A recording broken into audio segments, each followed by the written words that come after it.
my friends, and welcome back to my channel. Today's video is going to be my February wrap-up. So in February I somehow read 12 books.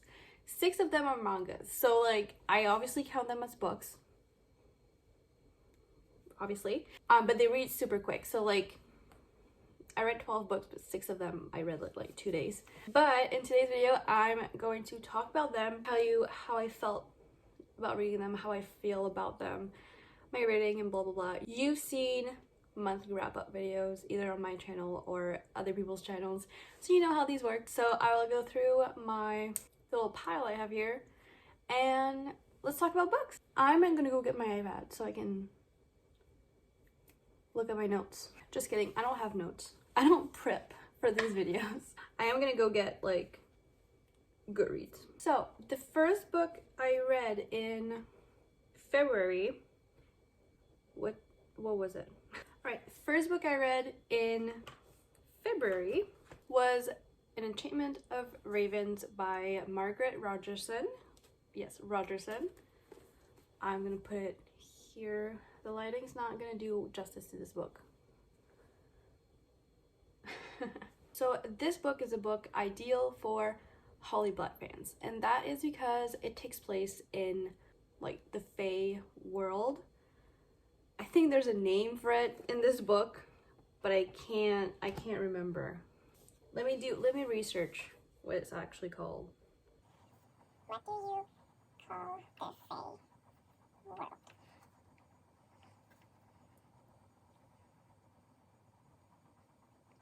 Fairyland?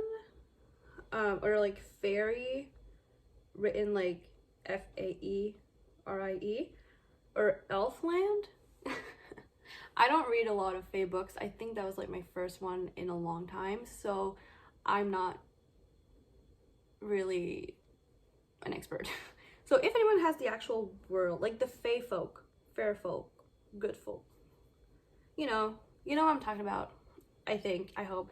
If you've read The Cruel Prince, like it's like basically like in the same type of fantasy world. And this follows our main character, Isabel, who is a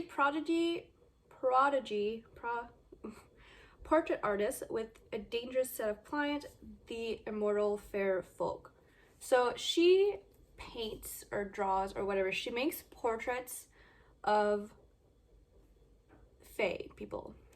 And that's very dangerous because like they don't really mix together, those two, humans and fae people. And she gets her first royal fae, the Autumn Prince, but she makes a terrible mistake. She actually draws on him a, how do you call it, a weakness that she sees in him on the portrait, and that is a big no-no. You don't show your weaknesses in the fair folk place. So literally the Autumn Prince is like, no, you committed a crime, you drew that on my face, it's not okay.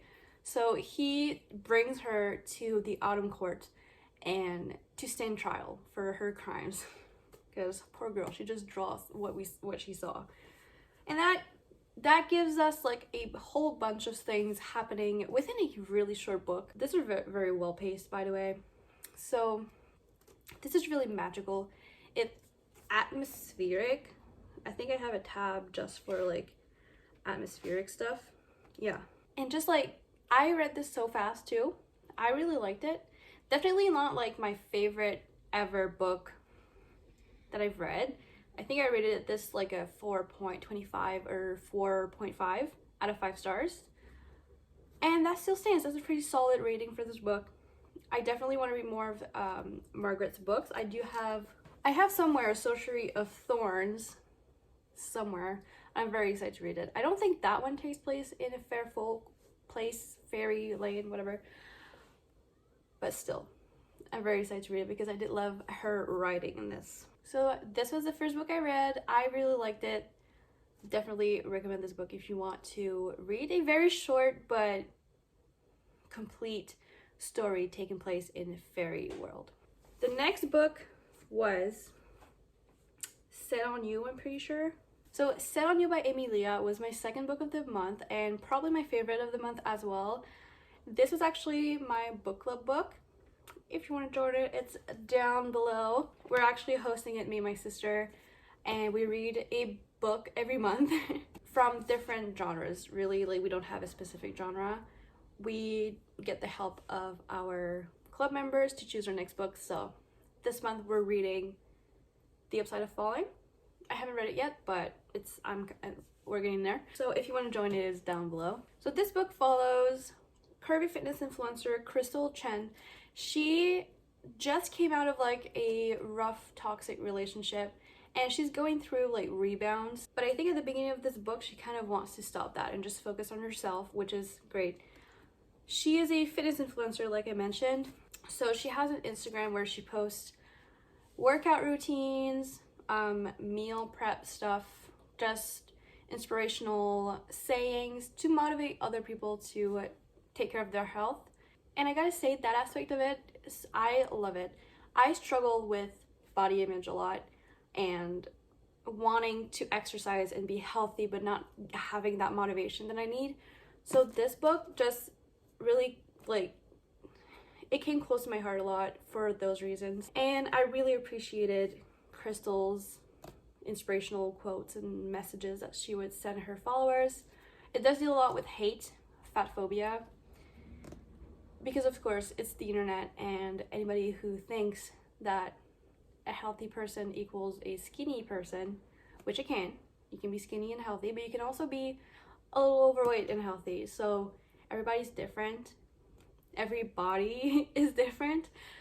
So yeah, I think that was like the message of this book regarding fitness and body image. But she goes to this gym. It's like her gym. It's not her gym, but it's like the place that she works out, takes YouTube videos. And one day there's like a random guy that just took her place. How dare he do that? But anyways, like she gets a little like, why are you here? I'm trying to work. But obviously he doesn't know. He's just trying to work out. So anyways, they kind of get off on a rough patch. They kind of get off on a rough start.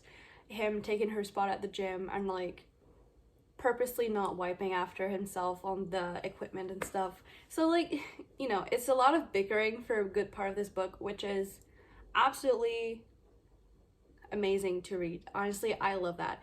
It's a very good enemies to lovers book. Turns out though that guy, Scott, he's a firefighter. He's hot. Turns out that his grandpa and Crystal's grandma actually met and fell in love, and now they're getting married. So I thought that was gonna be a little weird, you know, like grandkids, but not related by blood, just related by marriage, wanting to date. But honestly, it's fine. They decide that they have a connection, it's growing, but they don't want to do anything before their grandparents' wedding, just not to like ruin anything for them. So there's a lot of tension because they want to do stuff, but they can't. So also, Ali Hazelwood wrote at the back, an ode to all of us who struggle with self-acceptance while remaining determined to love ourselves. And that is exactly how this book made me feel. I rated this book a 5-star. I loved it. I know like some people don't really like it as much as I did, but like for me, this book was just amazing. Amazing to read, it's everything. I loved it. What did I read next? I don't know. Okay, I do now. The next book I read was Excuse Me While I Ugly Cry. I actually have a reading vlog where I read this. If you want to check that out, I'll have it linked up there unless I forget.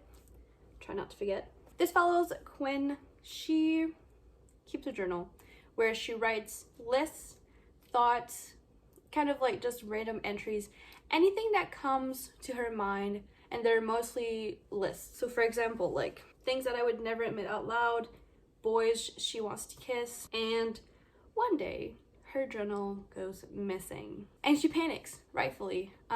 She thinks it's Carter because he was the last one seen with it. They accidentally switched notebooks, so he went home with her journal, she went home with his notebook. So she thinks he has it, obviously. Well, he has it, but then she gets it back, but then like, no. So obviously he has it because like, I mean, she thinks he has it because they switched notebooks, but when they meet to exchange notebooks, he doesn't have it anymore. So she's like completely sure that he just kept it and is just trying to mess with her.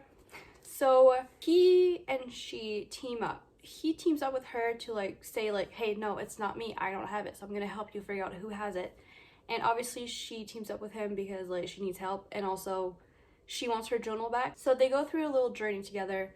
While they're doing that, the person who has the journal kind of forces Quinn to do stuff off of one of her lists, or else he's gonna like just post everything that's in her journal. So basically the list that Blackmailer chose is a list of things she wants to do before she graduates. So it's a bunch of things like go out downtown, go visit a certain university, stuff like that, and stuff that she's like kind of stopping herself from doing. So I'm not saying the Blackmailer did a good thing, but doing those things kind of got her out of her shell and she was able to find herself.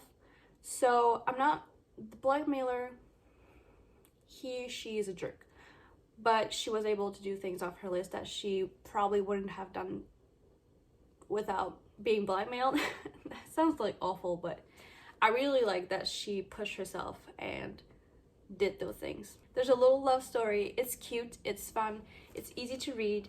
I also annotated it a little bit, and it's like there's a whole mystery too of who is blackmailing her. So I rated this a 4-star, very solid 4-star read too. I definitely recommend it, and I'll be reading more about the author, Joya Goffney. I didn't mention that, but yeah, certainly a great book. My lips are all dry.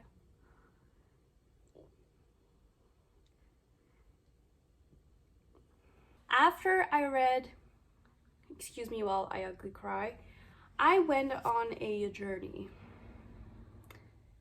A very traumatic journey, if you will. So I read 6 volumes of Berserk. And if you don't know Berserk, I'm going to try to explain it as best as I can. It's about this guy. He is trauma in human form. He's been through so much things. A lot of things. And he is really good with a sword. He's been trained with a sword since a young age, and he actually has been trained with a bigger sword than he would actually use. So like he's very good at wielding an oversized sword, which gives him an advantage because it's like huge and whatever. So, you know, he's just doing his thing. He trains, he fights, whatever. And then he meets Griffith, who is the leader of the Band of the Hawk, an army that is just like really good, and the goal with that army is for Griffith to rule his own kingdom eventually. So Guts, or I forgot to say his name, but Guts, he really has no one. He has nowhere to go. He's just on his own. So he decides to join the band for at least a little bit, and the story goes from there. It's dark, it's gruesome, it's gory, it's emotional, yeah. And the first arc, the Golden Age arc, is absolutely horrible, but like not in like it's bad. It's horrible in what happens in it. It's awful, but it's good. Like it's a 5-star series, but what happens in it is awful, absolutely awful. And yeah, so I read up to volume 13, which I can't even show the cover of volume 13 because there are boobies. They're very dark, definitely a 5-star series. All of these I rated 5 stars. I really enjoy them, but definitely don't binge them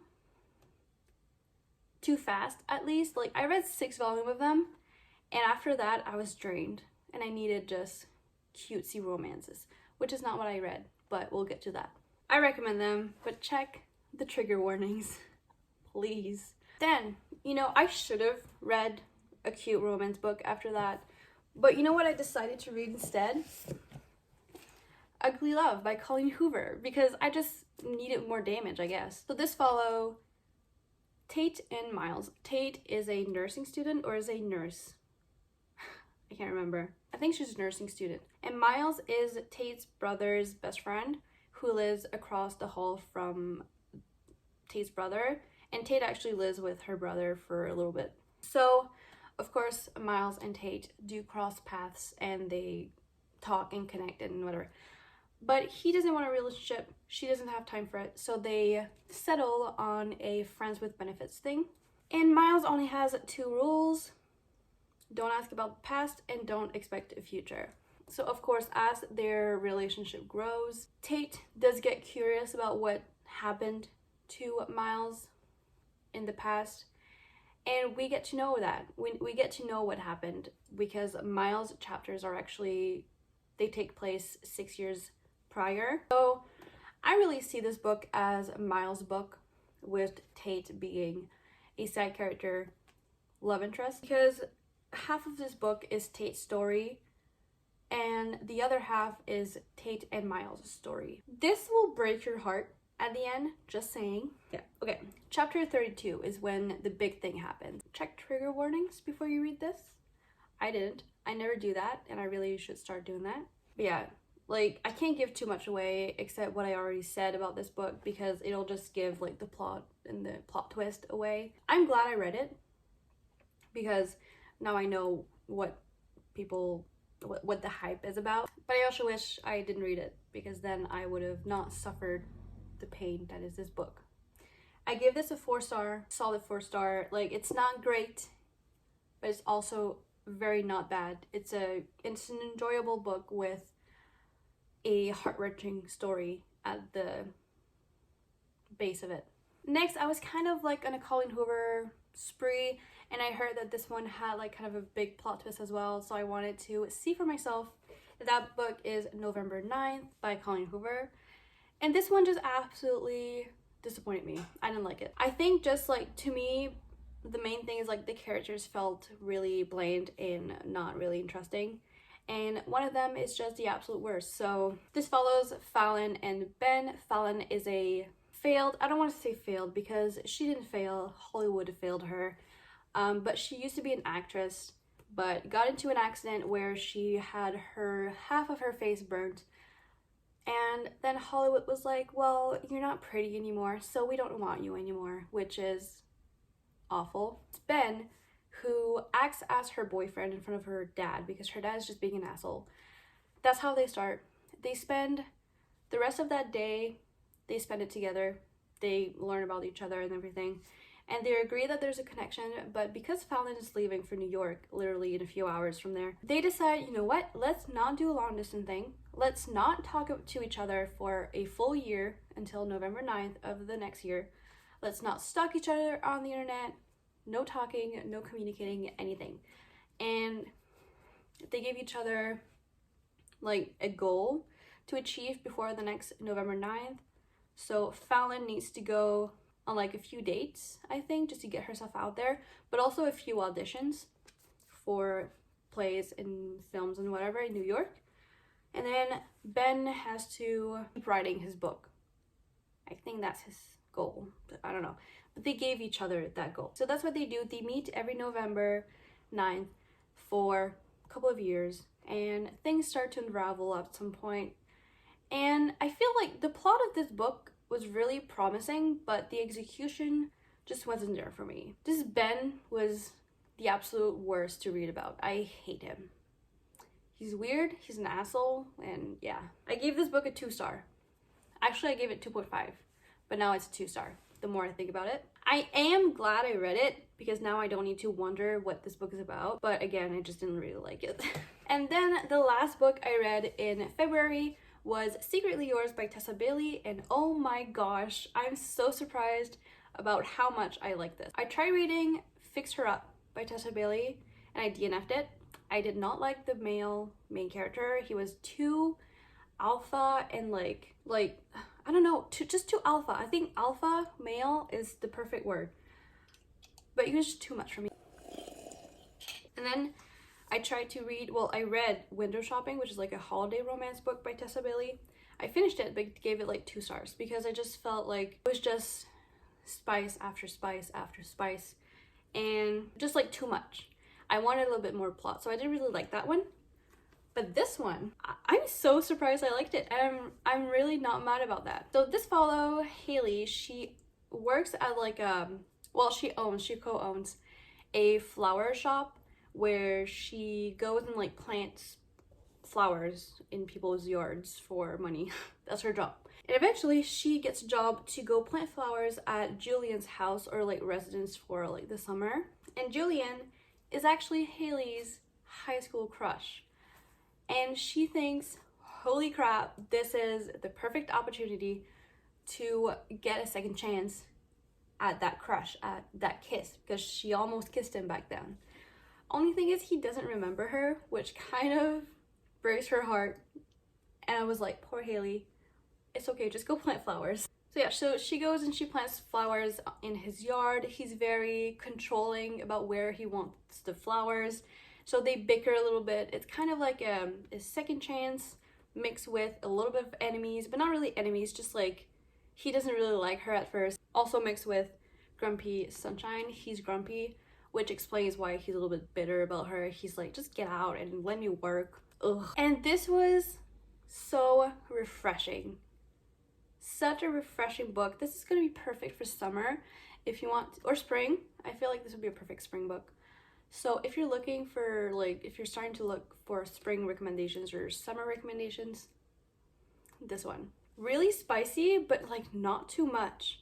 I think that was what really got me with this book, is that there wasn't too much spice. Like the spice to plot ratio was perfect. And that's weird because I think when people read Tessa Bailey, and that's just what I think, I might be completely wrong, but they expect like that alpha male guy and a lot of spice. And I think that's why a lot of people didn't like this as much as her other books. But for me, this was perfect. I really like this. So I give this one a 4-star. Definitely not perfect. I feel like there were elements that like could have been either not in the book or something else could have been in the book. But just overall, I really enjoyed it. And I'm so glad I did, because now I can like look forward to Tessa Bailey books just like everybody else. Alrighty guys, those are the books I've read in February. It was a great month. My best month so far this year, even though we're just 2 months in. If you made it to the end of this video, comment down this emoji, and that way I'll know who stuck around to the end, because I'm still a growing booktuber. Liking the video, commenting, subscribing, all of that jazz, it helps me a lot. Not only for my analytics, but also for just my own motivation. And when I see people subscribing and commenting and liking the video, it literally makes my day. I can't even explain how much I love that. You guys help me make my dreams come true, and I am so grateful. Again, thank you so much for watching. I have links down below if you want to check those out. But on that note, I will see you guys in the next one.